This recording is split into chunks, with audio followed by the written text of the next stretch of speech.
Hi, my name's Phil. I like talking about politics, and in this video it looks like we need to revisit the trade agreement that Liz Truss rushed through with Japan in order to get herself some positive headlines, as the figures show that actually it seems to have been worse than nothing at all.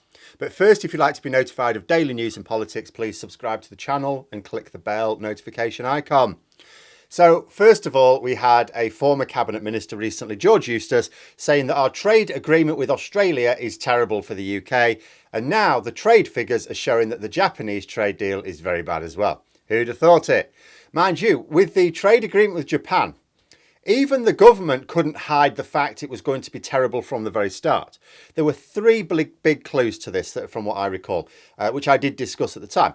First of all, the agreement was nearly not reached at all. The Japanese negotiators were saying, look, we're in a bit of a hurry here. We've got a deadline to meet. If we don't agree it by this deadline, we're off. We're walking away. All of a sudden, we get the agreement.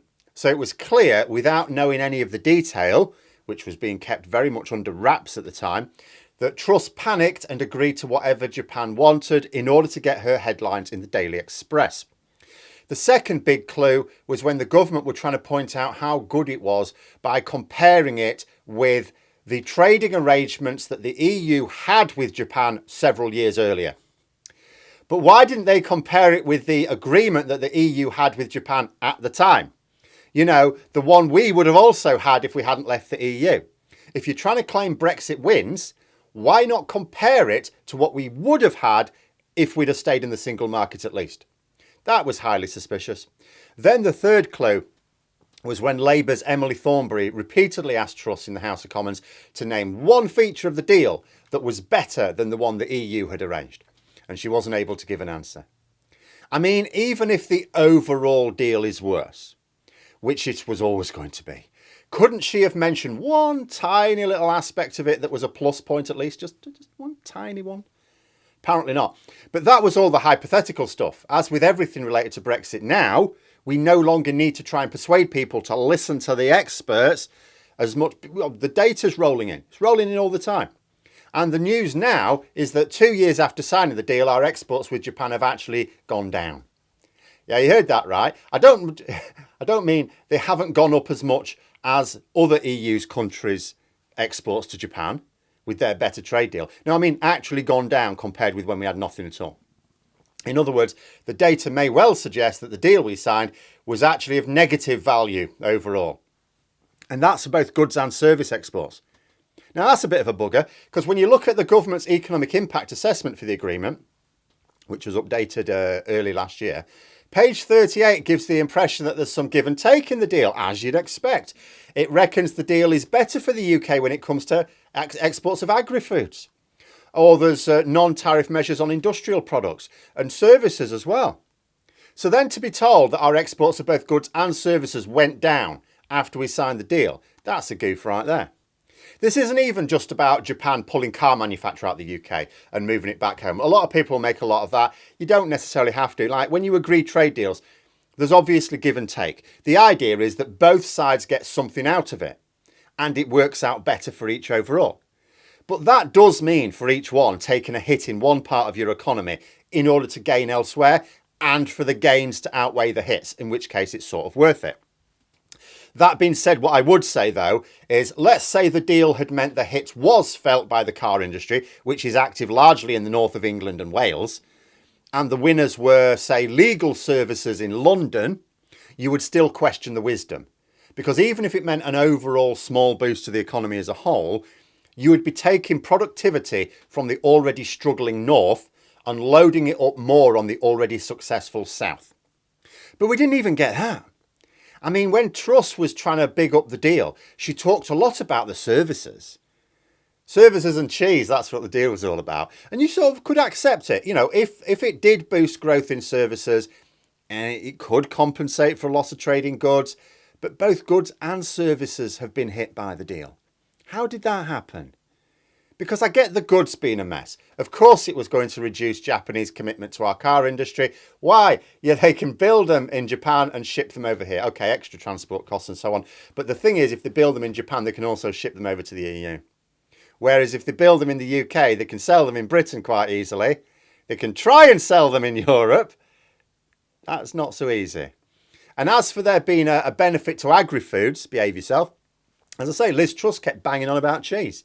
Now, don't get me wrong, I like cheese myself, entirely too much. But this is not the thing to talk about regarding the Japanese trade deal.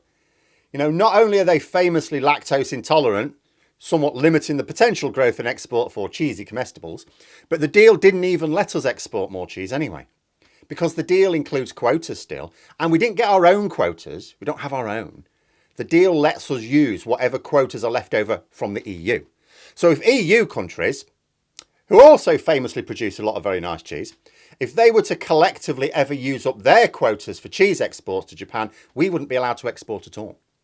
Fortunately, it doesn't seem that this is likely to happen because Japan doesn't buy a lot of cheese. So now, shall we re-examine what Brexit was supposed to be about? You know, as far as I can tell, it was supposed to be about boats, fishing and trade. But first of all, dealing with the channel crossings. All right, they're worse than ever now.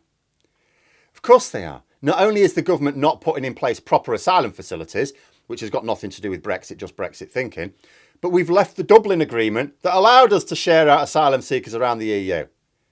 Second, you know, it was the fishing industry was supposed to be the big thing. Well, we don't talk about the fishing industry anymore, do we? Well, the Brexiteers don't. And then third, we can get bespoke trade deals. Now, the theory on this one wasn't completely mad. The theory was that the EU had to agree trade deals that pleased everyone. A single member state could veto the whole thing. And as happened from time to time, Ireland did with Mercosur for a while, for example, although they did get agreement in the end. But the idea was that the UK negotiating alone could sit at the table and only need to discuss what was important to us and what was important to the other side, massively making the whole process more efficient. No need to bring in the demands and red lines of over 24 other countries.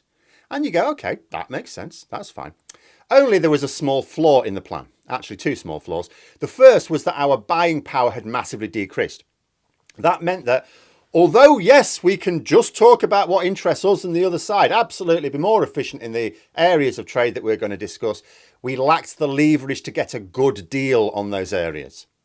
Second, we were in such an obvious hurry that our trade negotiation partners simply had to turn up to this table, sit back and eat biscuits until we cracked and gave them whatever we wanted. This is what we want. And Britain's going, no, no, no, no, no, no, no. All right, we'll just sit here and eat biscuits until you decide you want it. No, no, no. Oh, the Daily Express wants a headline. All right, then. You know, Brexiteers kept saying the world would be queuing up to do deals with us. Well, if we're going to give them everything they ask for and we don't demand anything in return, I'm not bloody surprised.